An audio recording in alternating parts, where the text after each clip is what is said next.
O lançamento duplo de Demolidor Renascido deixa de lado a apresentação dos temas centrais que aconteceu nos outros episódios, e agora os eventos que ocorrem estão mais voltados ao avanço da narrativa, ao direcionamento dela para uma possível conclusão que se aproxima. Mas começando do começo, o episódio 5 se configura nos moldes de um filme de roubo. Diferente dos outros episódios, em que ocorre a alternância entre os núcleos do Wilson Fisk e do Matt Murdock, além das intervenções de trechos do BB Report para mostrar a opinião pública sobre os eventos que acontecem, nesse episódio, entretanto, acompanhamos apenas o Demolidor e como ele, ainda mais ou menos restrito à sua persona civil, vai lidar com o assalto ao banco. É nesse episódio que também tem-se a participação especial de Mohan Kapoor, que volta a interpretar o Yusuf Khan, o pai da Kamala Khan, a Miss Marvel. As citações à heroína que acontecem aqui, assim como a participação de seu pai, apesar de não serem completamente disruptivas, não atrapalharem o andamento do episódio, soam mais como um ato obrigatório de integração da história de Demolidor ao MCU do que algo estritamente necessário. Os eventos desse episódio: o Matt está num banco, o assalto que é coordenado pelo Luca, um dos chefes das gangues de Nova York, não parecem forçados ou vindos do nada, já que foi realizado, nos episódios anteriores, um relativo trabalho de posicionamento dos personagens na situação em questão. A firma de Matt está em busca de investimentos, e o Luca demonstra descontentamento com a forma em que Wilson Fisk e a Vanessa estão lidando com os conflitos das gangues. O que não fica claro exatamente é a importância do diamante, se é que ele tem importância alguma. No caso da negativa dele realmente não ser importante, porque o roubo não envolveu dinheiro, porque todo esse foco nesse objeto. Enfim, mas para além do assalto em si, esse episódio de forma geral serve como mais um exemplo apresentado pela série para a necessidade de vigilantes. A única agente policial que mostra certa disposição em desescalar o conflito é a negociadora, a agente Andy Kim, que é interpretada pela Ruby Kian. O restante da força policial mostra-se despreparada e disposta a colocar vidas civis em jogo somente para solucionar a situação de forma rápida. O pior só não acontece porque o Matt interviu, ou seja, sem a mediação de um vigilante, vidas seriam perdidas.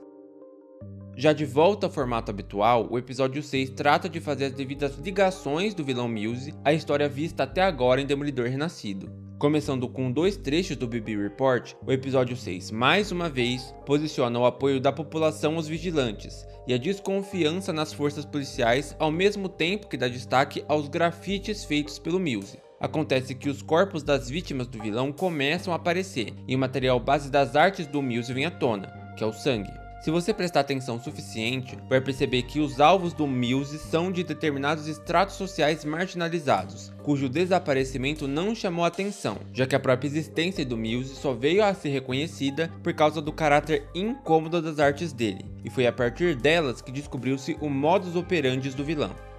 Além disso, mais 2 montagens paralelas acontecem entre o Wilson Fisk e o Matt Murdock.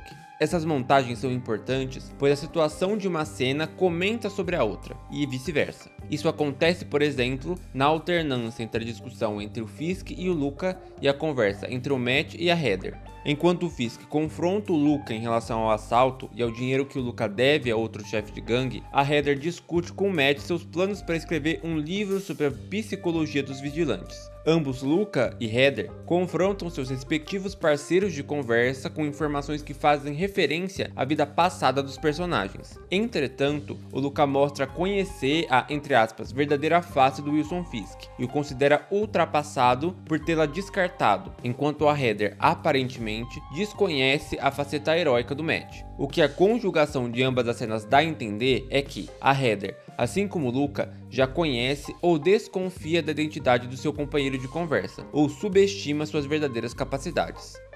A outra montagem paralela, essa que acontece no final do episódio 6, também busca estabelecer paralelos entre o Rei do Crime e o Demolidor. Nela, enquanto tenta salvar a Angela Ayala de Muse, o Wilson Fisk desafia o Adam, o amante da Vanessa, para uma briga. Ambas as cenas, que são cheias de violência, acabam refletindo o retorno dos personagens às suas respectivas origens, como vigilante e chefe do crime. Afinal, a violência é uma das métricas em comum ao trabalho dos dois. Entretanto, enquanto o Wilson obtém um certo êxtase ao exercer sua violência sobre o objeto do seu ódio, o Fisk inclusive é iluminado por uma luz superior que o posiciona quase como uma figura santificada que conseguiu expurgar-se do mal e agora é um ser de luz, O Matt consegue recobrar seus sensos de prioridade, de certo modo de moralidade também, e abre mão desse mesmo êxtase obtido através da violência para salvar a vida de Angela. E o curioso é que o Demolidor, ao contrário do Fisk, está envolvido em trevas, seu rosto oculto por sombras.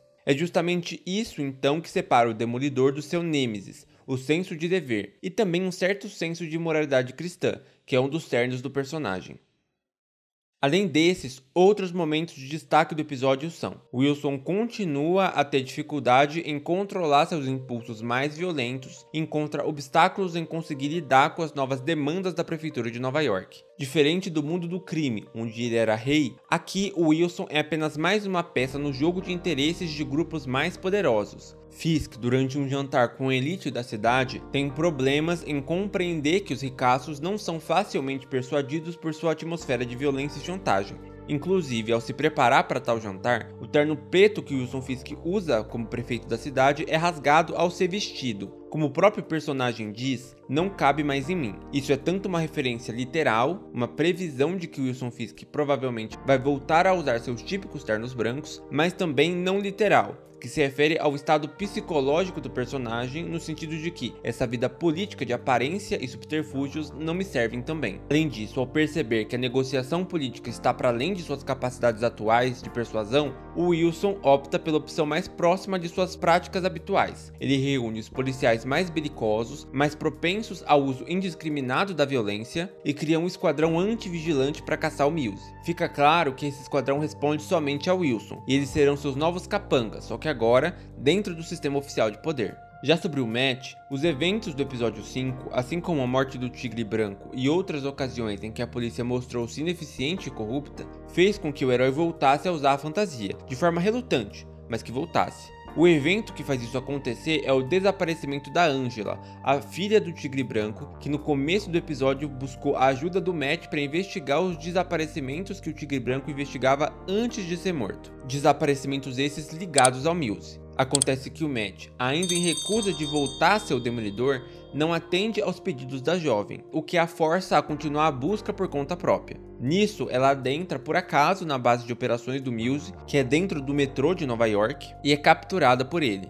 O resto dessa situação vocês já sabem como aconteceu. De forma geral, esses dois episódios são bons quando oferecem propostas diferentes um do outro. O 5, sendo menos ligado diretamente aos eventos da história principal, serve como uma espécie de respiro, enquanto o episódio 6 consegue fazer as devidas ligações do Mills com o restante dos personagens, além de conseguir dosar diálogos e cenas expositivas com uma ação e uma tensão das cenas mais agitadas.